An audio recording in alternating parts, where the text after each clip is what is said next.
So far, we have seen the story of Lion and the Jewel, the summary of the story, The Lion and the Jewel. Today, we are going to see scene-wise summary or act-wise summary.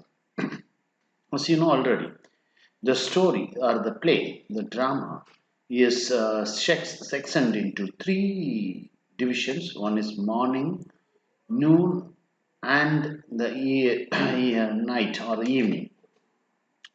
Today, we are going to look into the summary of morning in detail. Okay, let's start our class.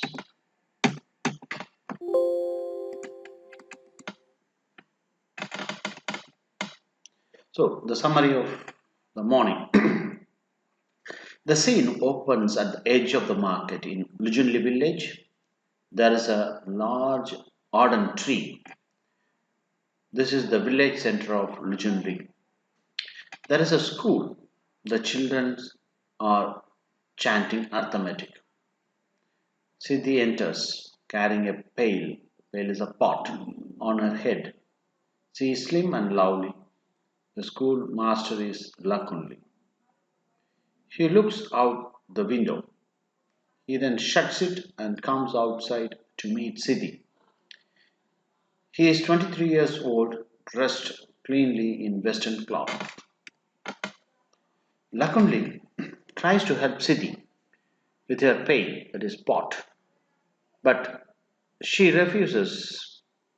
He advises her that she should not carry things on her head because her neck will become short. Siti replies that someday before he had said to her that he did not care about her looks. He agrees, but says it is unwomanly to carry loads on head. He also points her shoulders and asks her to cover her body because people in the village look at her with lust. Siti replies that her dress is already covered, hence, she cannot cover any more. It will become difficult for her to breathe. She asks if she does not care about the village people looking at her with lust. Sidi replies that everyone in the village calls Lakunle as madman and not her, that is Sidi. Lakunle is surprised. He asks that he is above the village people in knowledge. Sidi gets angry. She raises a finger at Lakunle, but Lakunle says that this is natural because she has, as a woman, smaller brain than man he does. Sidi stops her argument and tries to move away. Sidi grabs the pot from Lakunle. She tries to leave the place. Lakunle begs her not to be angry. He tries to convince Sidi, saying that it is science. According to science, Lakunle believes that women are inferior and weaker than men. Sidi asks if women are weak are able to make yamas, chenakalangu, karnakalangu, yams, and plant millet, dhaniya vagaigal. Lakunle explains that soon machines will do all this work for them. Sidi gets angry. Lakunle further says that he will make the village as they are in Lagos. Lagos is the capital city of West Nigeria. Sidi asks Lakunle to go to Lagos. Lakunle refuses to give Sidi the pot back. He asks her to marry him. He promises her that his love will open her mind. Sidi is tired and says Lakunle to stop talking. She further says that she will marry him only when he pays her bride price. If she marries without bride price, she will be a laughing stock in the village. The village will say she was not a virgin. Lakunle calls this a savage custom, barbaric, outdated, rejected, denounced, accursed, excommunicated, archaic, degrading, humiliating, unspeakable, redundant, retrogressive, remarkable, unpalatable. Sidi is amused by all these words, but Lakunle continues. He asks that this is an ignoble custom. Ignoble custom. He wants a wife for love. He wants a life companion and an equal. She should not be his property. She will be a modern wife and they will kiss in the street. That's what Lakunle says to Sidi. Sidi now says that at last she has understood the reason for the village people calling him madman. Suddenly, young people and drummers enter.